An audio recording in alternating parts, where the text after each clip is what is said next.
Thank you so much, everyone, for coming to today's meeting. We will pass the End Kidney Death Act in 2025. Very excited about our momentum. The End Kidney Death Act is an opportunity to save a football stadium full of people and billions of tax dollars. Few bills save both lives and tax money. 2025 is our year, and our aim is to get this legislation wrapped into the spring tax package that I think will be April or May. So we need to work quickly to put the pressure on to really let our congressional leaders know we want them to become bill champions. Total congressional number of meetings in 2024 was 415. So far this year, I've had 51 meetings. They're all going exceedingly well. And additional meetings that are needed are 108 House members, 15 Senate members. We have a lot of new members. The American Society for Transplantation sent this out to their members to have a working group to discuss the End Kidney Death Act and the Living Donor Protection Act. This indicates that we are on the radar and they do want to make a position statement. The American Society of Transplantation has had 2 surveys of its membership. And in both surveys, the majority of its membership stated that they would like to have pilot programs for donor compensation. But the American Society for Transplantation itself, its leadership, is opposed to the End Kidney Death Act and opposed to compensating donors. So I have asked people to join this working group or apply to this working group. And so quite a few have. I'm hoping that we will be represented on this committee. We've already surveyed their membership, and they should base this not on a task force's opinion, but rather on the opinion of the majority of the people that they represent.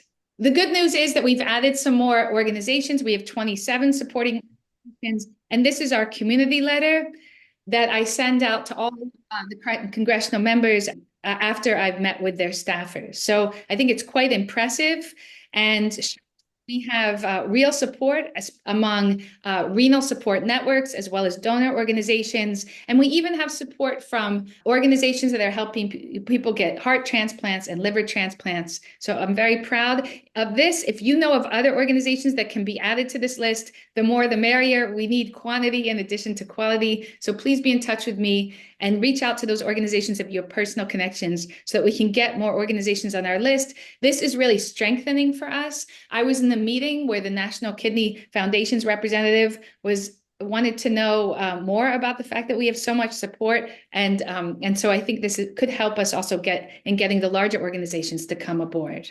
So this is a 30-second video I made, and I shared it on a lot of Facebook dialysis pages. Now, these are pages with thousands and thousands of members, and I got a good response from people.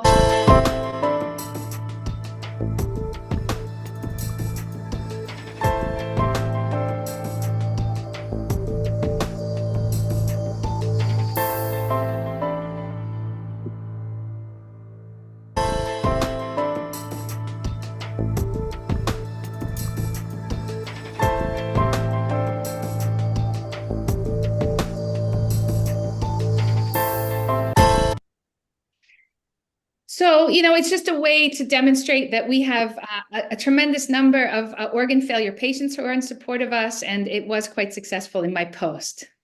Here's where we need to really get busy. We have a Republican Senate lead, but we no longer have a Democrat Senate lead. Our Democrat, Senator Casey from Pennsylvania, was not reelected. And so we are very eager to get a Senate lead, especially one on the Senate Finance Committee.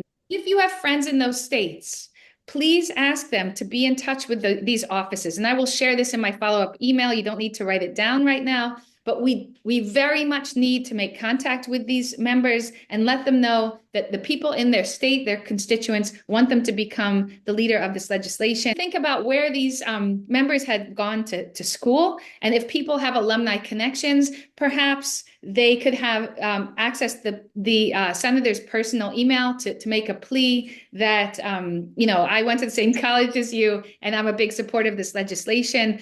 I've already reached out to Ned Brooks, who went to Dartmouth College, for him to get in touch with the New Hampshire senator. I went to the same college as Senator Bennett, Wesleyan University, so I'm going to be trying to reach out with him through that connection. I don't know if this will be fruitful, but to try, and we really need to figure out different ways to get in touch with these and let them know that we need their support. I have met with all of these offices, and so we had good meetings. They are familiar with the legislation. We just need to cross the finish line and become one of our Democrat only.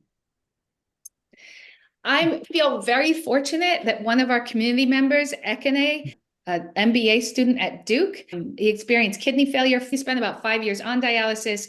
He's in his mid-20s, and he was recently transplanted. And he sent me from his research a breakdown by congressional district of the dialysis rate, mortality rate, and mortality percentage in each district. These facts have greatly helped me get additional meetings. It may be helpful when you call the offices of your congressional leaders to say, the mortality rate here is 25% of people on dialysis. This is an urgent need to end the kidney shortage. I'm creating action buttons, which are for the individual senators, how to contact leaders most effectively. And so I've been researching this.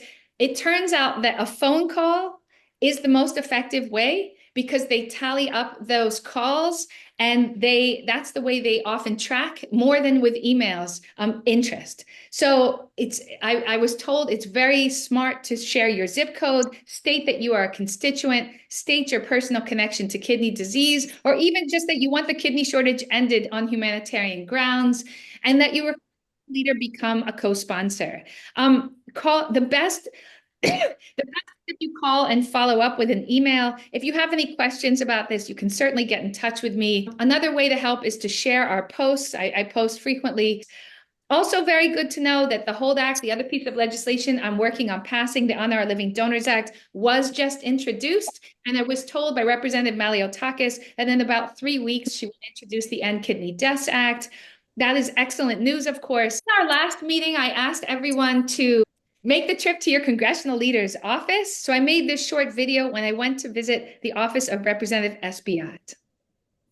To advocate for the End Kidney Deaths Act, I went up to Harlem to visit with my U.S. representative's staffer. My representative is Adriano Espiat.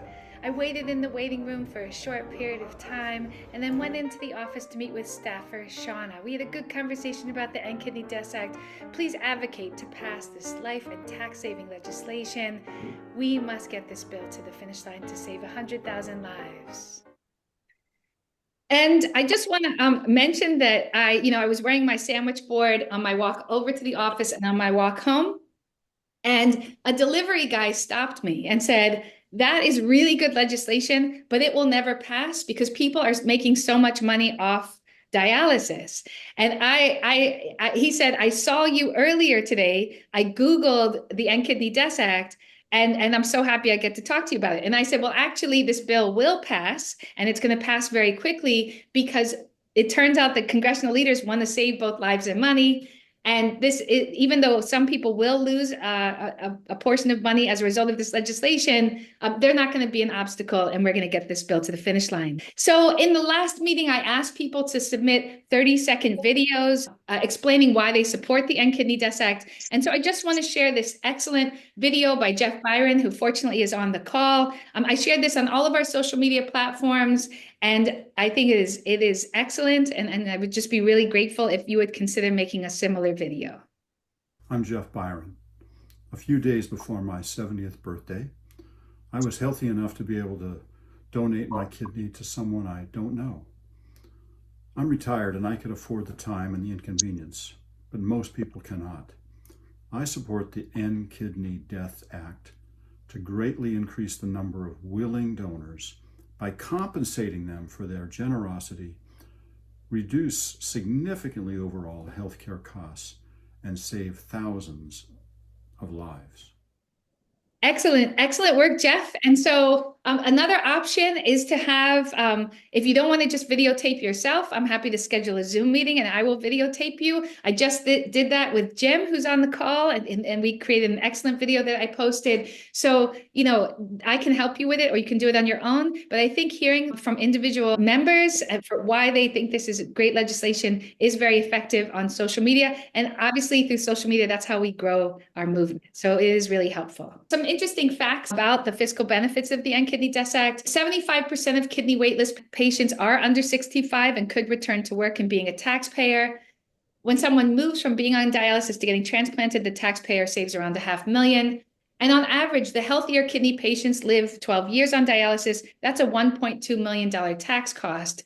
And obviously, we know it's not only great for someone to return to health and experience longevity post kidney transplant, it's also very good for the fiscal bottom line of the American taxpayer. One advocacy idea I'd like to share with you, somebody in the community told me they're going to start doing this, is to have in your signature our action button. So I'll be sharing that with you in my follow-up email, how you could set this up. But that would be a great way to let your community know that they could very easily support this by just clicking on the action button, which will quickly send those letters along.